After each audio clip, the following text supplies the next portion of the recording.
essa questão do manejo da alimentação. Ele vai dizer para vocês como faz, mas lembrando, ele tem o objetivo de multiplicar enxames.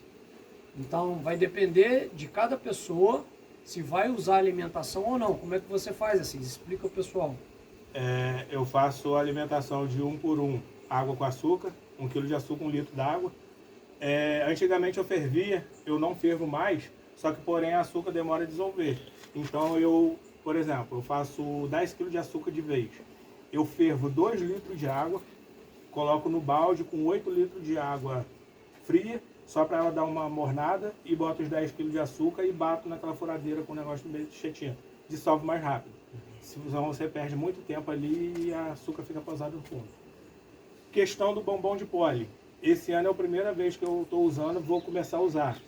As mandaçaia, quando está entrando néctar, elas sofrem uma carência de pólen. Eu cheguei a perder 2 enxames aqui, cheio de mel, só que porém com falta de pólen. Você vê a rainha para a postura, o enxame está fortão, cheio de mel, a rainha para a postura e daí a pouco o enxame morreu. Então agora eu vou usar o bombom de pólen também. Só na época que estiver entrando mel. Aí, quando está entrando mel, eu não boto xarope, porque a abelha até rejeita, ela começa a fermentar na caixa.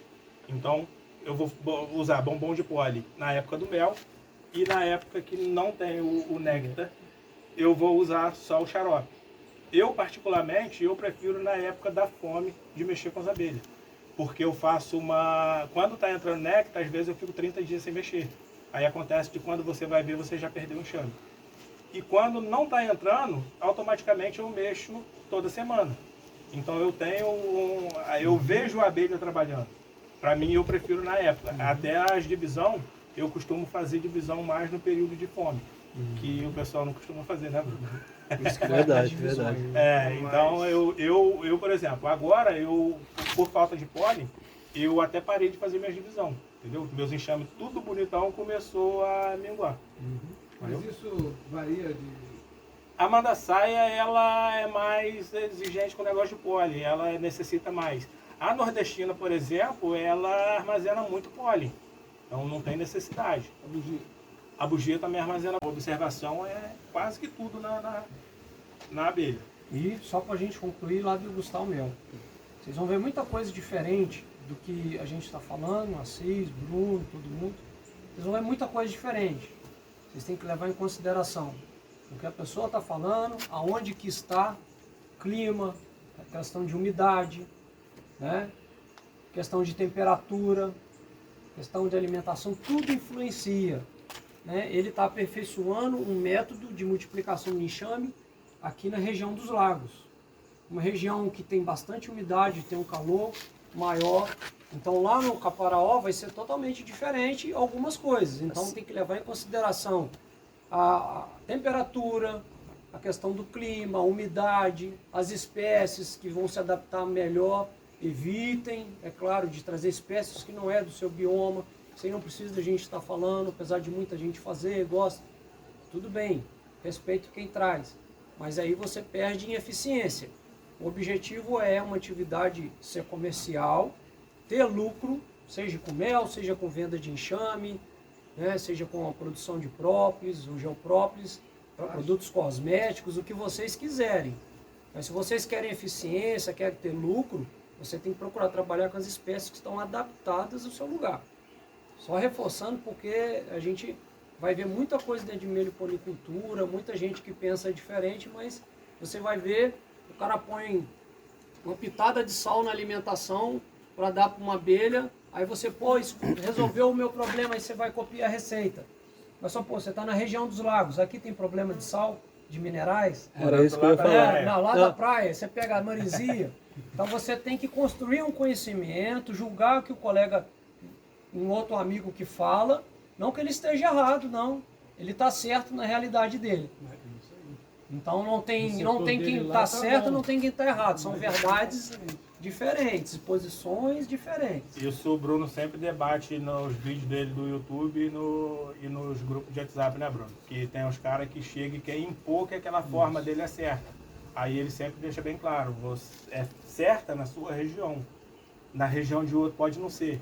E quando ele explica alguma coisa, ele explica e fala, aqui é na minha região. Isso aí é um ponto bem importante, até o Douglas. O manejo, ele é regra, tem que ser feito. Tem que fazer, você tem que abrir o comércio, tem que olhar, você vai ter que cuidar quando não tiver alimento, dependendo da região que você tiver. Né? Essa é a regra. Né? Se você não alimentar, às vezes de repente você está num lugar muito difícil, numa cidade que tem pouca oportunidade de alimento para abelha, você vai ter que alimentar. É melhor alimentar mesmo quem não queira, tem gente que não quer alimentar. Mas você vai correr o risco de perder o seu enxame. Então, vamos tomar muito cuidado, porque a abelha é igual a qualquer outro bicho que você crie. Seja cachorro, seja com objetivo econômico ou não, né? Não é correto deixar ela passar fome.